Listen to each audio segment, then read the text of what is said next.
பெற்றெடுத்த தாய்க்கும் தத்தெடுத்த தமிழுக்கும் இங்கு பேச வாய்ப்பளித்த சுதந்திர இயக்கத்திற்கும் எனது முத்தான முதற்கண் வணக்கத்தை தெரிவித்துக் கொண்டு என் உரையை துவங்குகிறேன். வீரம் விரைந்த எங்கள் மண்ணில் அந்நியரை எதிர்த்த முதல் பெண்ணே, காற்றும் உன் புகழ் பாடும் வரலாறு உன் வீரம் கூறும்.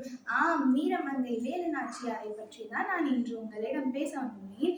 இந்திய விடுதலை அடைவதற்கு தலைவர்கள் மட்டும் காரணம் இல்லை, பல வீரமங்கைகளும் தான் காரணம். இதில் குறிப்பிடத்தக்கவர் நமது வீரமங்கை வேலு நாச்சியார் ஆவார். வேலு நாச்சியார் 1730 ஜனவரி 3 பிறந்தார்.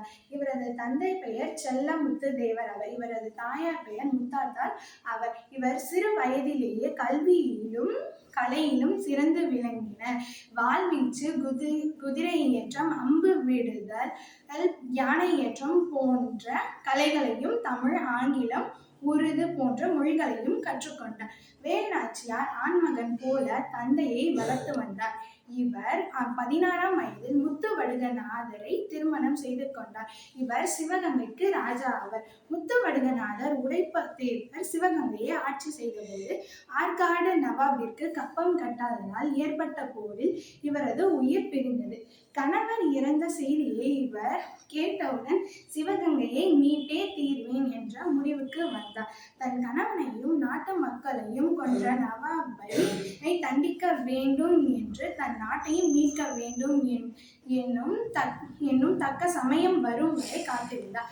சிவகங்கையை மீட்க மன்னர் ஹைதர் அலியிடம் உதவி கேட்டார். சிவகங்கை மன்னை தன் தலைமையில் ஒரு போர்க்குழுவையும், தள்ளிடம்பலன் தலைமையில் ஒரு போர்க்குழுவையும், மருது சகோதரர் தலைமையில் ஒரு போர்க்குழுவையும் மேற்கொண்டார். தனது போர் படைகளை திரட்டிக் கொண்டு தன் நாட்டிற்காக ஆங்கிலேயரிடம் போரிட்டார்.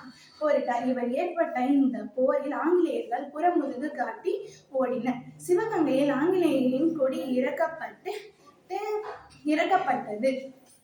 பெரும் போராட்டங்கள் நடத்திய வீரமங்கை வேலு நாச்சியார் 1796 டிசம்பர் 25 இவ்வுலகை விட்டு நியமித்தார். நம் வேலு நாச்சியாரை போல் வீரமாக இருக்க வேண்டும் என்று கூறி வாய்ப்பு கொடுத்த சுதந்திர இயக்கத்திற்கு நன்றி, வணக்கம்.